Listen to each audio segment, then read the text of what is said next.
franc-maçonnerie, c'est un univers de culture, c'est un univers de création. Bien entendu, c'est un univers symbolique et rituel, mais quand on regarde son histoire, depuis 3 siècles, elle a généré beaucoup d'œuvres d'art, ou elle a inspiré beaucoup d'œuvres d'art. On trouve des traces de la franc-maçonnerie dans la littérature, et d'ailleurs depuis maintenant une quinzaine d'années, on organise à Paris tous les ans un salon maçonnique du livre et de la culture. Mais on trouve aussi une influence de la franc-maçonnerie dans la peinture, dans la musique, dans la sculpture, d'une manière générale dans tous les arts. Et c'est ce constat qui nous a amenés en concertation avec la Grande Loge de France, qui a déclaré son intérêt pour cette question. C'est ce qui nous a conduit à imaginer cet événement de la journée des arts maçonniques qui se déroulera, des journées des arts maçonniques qui vont se dérouler pendant 2 jours, qui se tiennent dans l'hôtel de la Grande Loge de France à Paris et qui vont montrer à travers un certain nombre de spectacles musicaux, de représentations théâtrales, de lectures poétiques, d'expositions d'œuvres graphiques qui vont montrer finalement peut-être un visage insoupçonné de la franc-maçonnerie. C'est-à-dire, il ne s'agit pas de la franc-maçonnerie elle-même, dans la vie de ses temples, dans la vie de ses rituels, dans la vie quotidienne qui est la sienne, mais il s'agit de la franc-maçonnerie telle qu'elle a porté son image, son influence, et à travers tout ça, ses valeurs, dans le monde culturel en général.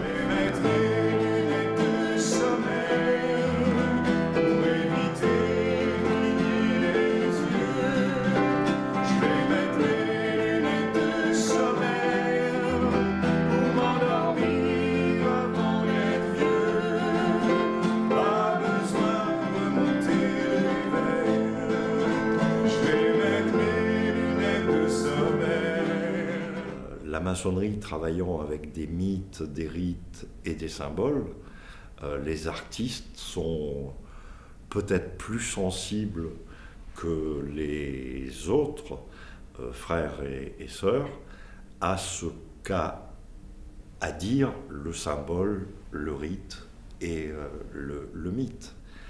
Donc que ce soit la peinture, que ce soit la littérature, que ce soit la poésie, que ce soit le théâtre, ça fait 3 siècles que la franc-maçonnerie et les arts marchent ensemble. Tu lui as volé son fric ? Bah comme ça maman peut garder l'autre. Quoi ? Mais ça n'est rien, je ferai venir votre enfant ici où vous irez la rejoindre. Vous vivrez ici où vous voudrez, à Paris. Et des vraies larmes. Tout va s'écrouler.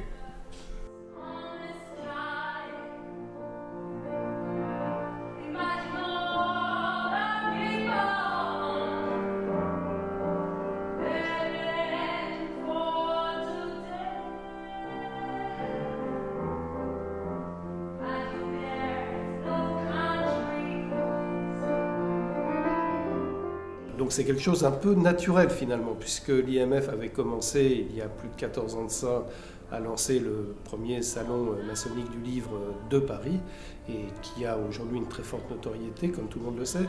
Et puis nous avons, en collaboration avec le Grand Orient de France, initié les Utopiales, qui en sont désormais à leur 3e édition, qui va bientôt avoir lieu au mois d'avril. Et donc il nous restait un domaine qui était inexploré jusque-là, qui était le domaine des arts. Voilà. Donc c'est fait avec l'aide de la Grande Loge de France, dans les locaux de la Grande Loge de France. Il y a des mots, et il y a des hommes et des femmes. Et ces femmes et ces hommes qui ont porté à la fois la noblesse de la maçonnerie, ces idées qui étaient des idées de respect, de dignité, de partage, eh bien, ces journées veulent renouer avec cette tradition.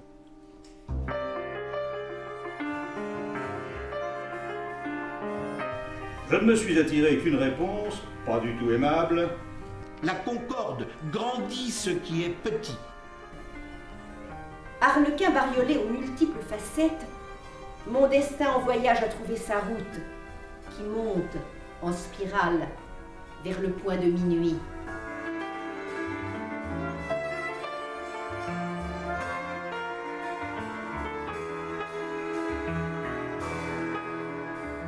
Nous avons quand même 700 personnes aujourd'hui qui se sont rendues rue Puteaux pour assister à ces journées, assister à ces conférences et spectacles. Et c'est un excellent début, surtout quand on le compare au premier salon du livre, celui qui a eu lieu ici même. Et on est tout à fait dans les chiffres de ce premier salon du livre. On voit aujourd'hui comment tourne le salon du livre. On voit l'affluence multiple et variée de maçons et de non-maçons. Et cela présage des prochaines journées des arts maçonniques qui vont aller grandissantes.